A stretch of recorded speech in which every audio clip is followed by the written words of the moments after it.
Well, since no one's watching my videos anymore, I might as well let my crazy hair go, you know? What the hell? Anyway, Sargon of Akkad did this hour-long video about rules for radicals. And in it, he said that, oh, excuse me, cough time. Yeah, okay. Anyway, he said that the rules for radicals was non-political. You know, it wasn't ideologically driven. And I'm like, what? Now, I guess it could make sense, even though it was born in the time of civil rights era, and it was, you know, a product of counterculture. Well, I just can't see it as not being something as a product of its time, is what I'm saying. You know, even though he went into more than just the rules themselves, but a lot of what the book said that I didn't know was said, I don't know. It's just, to me, it's the antithesis of everything I value about liberalism or progressivism or egalitarianism excuse me. Where was I? Oh, progressivism or egalitarianism. Every time I talk, I get this frog in my throat. I don't know why. Progressivism, or no, egalitarianism, before the counterculture started, which is so postmodernist. It's always got critical theory. There's always something wrong. There's always something that's, you know, just not right. There's always something that, you know, has to be friggin' edgy or friggin' fartsky. Nothing can ever be friggin' solved. You know, that's I think realistically, if anything, probably some of my objections to a lot of liberalness and counterculture is it went from this friggin' high frontier, the JFK, you know, it's like when JFK died. It's really like that. It's like all the illusions, all the innocence, all the things of we can do it because it's there. Like the JFK speech, all that optimism went out the window and everything was cynical. You know, nothing was freaking its better nature. The architecture changed, the hairstyle changes, the Beatles went from their friggin' bowl cuts to their long friggin' Sgt. Pepper's Lonely Hearts Band, fuck the man, you know, thing. You know, I mean, okay, there were still some good songs after that, you know, but everything went basically to shit. Really. And there could be nothing more that could be said that things went to shit than counterculture, protest culture, rules for radicals. No one's in the streets fighting for their democracy. Well, they are fighting for their democracy, but it's cynical. They're not like doing what people in the 1900s or the 1930s would have done. They're not freaking petitioning their congressmen. They're not forming political unions.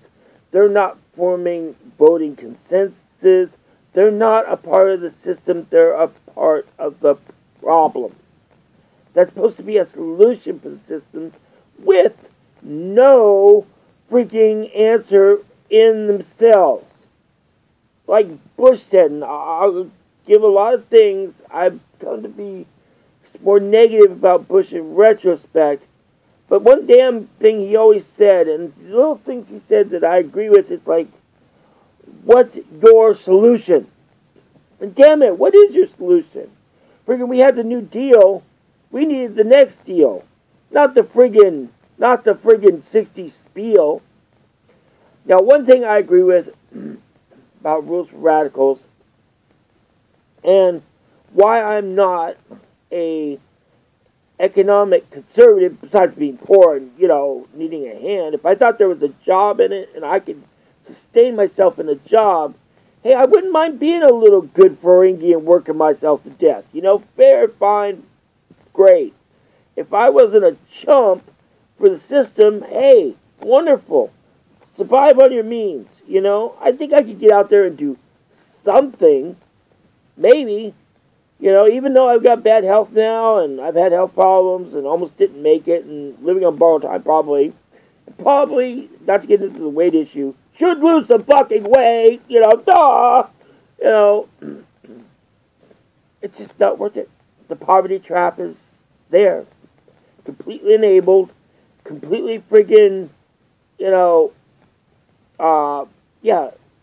just completely friggin' disenfranchised. There's no nobler goal to work for. The ceiling is freaking locked.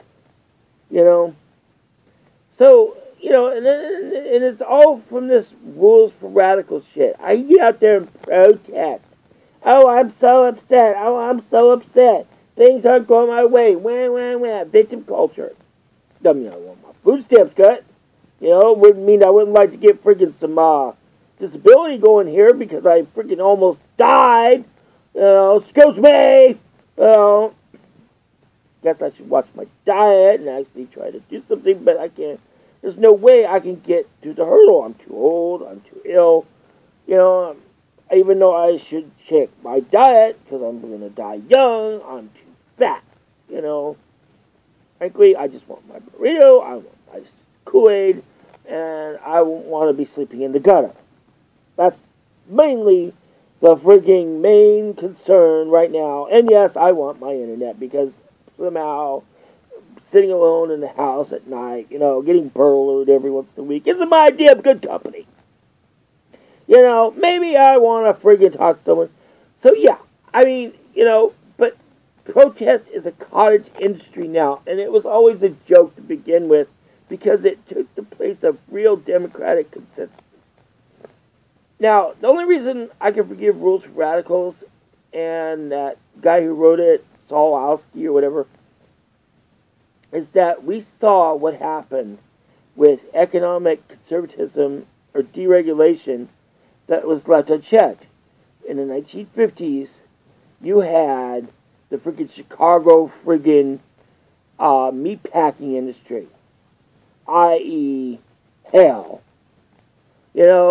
Hell for friggin' animals, hell for friggin' people, a literal urban friggin' Mordor.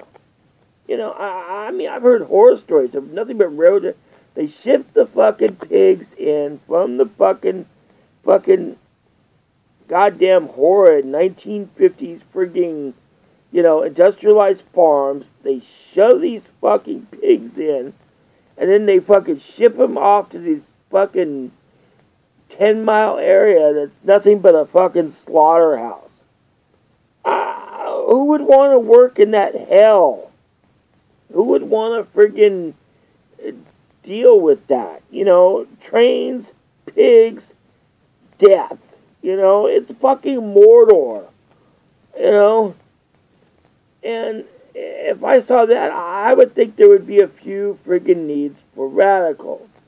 Especially if you could compare it to the way... No, I'm not going to go there. Well, okay, maybe a little bit, Okay, maybe ethnic minorities were treated just as such. But the poor were always treated as such anyway.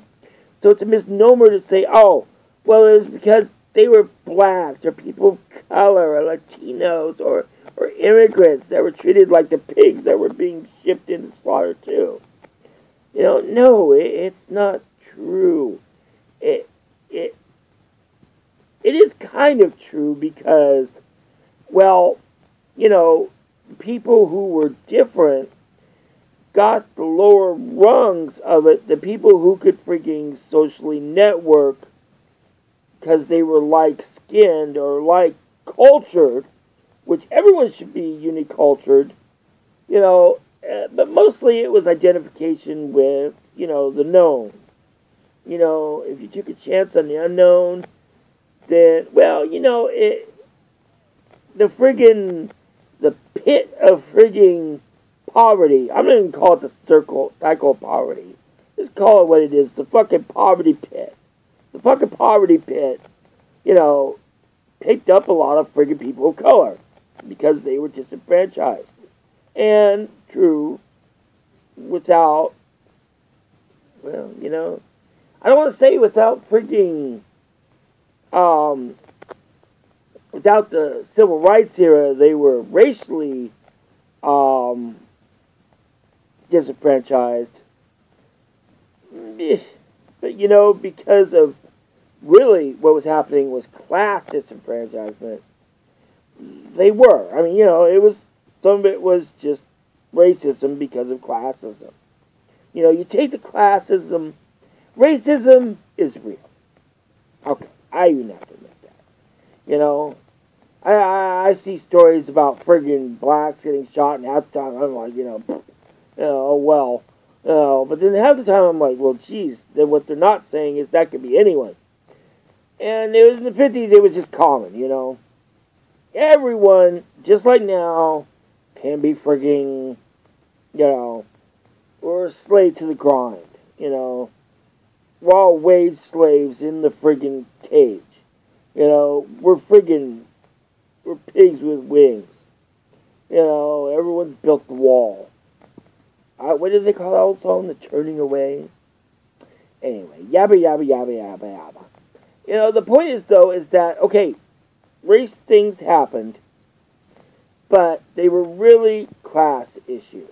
And if you took economic egalitarianism in the past, without the civil rights era, but just economic rights, then you would have saw a totally different renaissance of frigging prosperity and egalitarianism. That would have been totally different than the identity politics of today. So yeah, the meat packing industries were hell, and the rich people who friggin' profit from it didn't have to go there. But when, cry me friggin' victim friggin' politics. Victim identity politics, even class politics. All I'm saying is people shouldn't have been victims.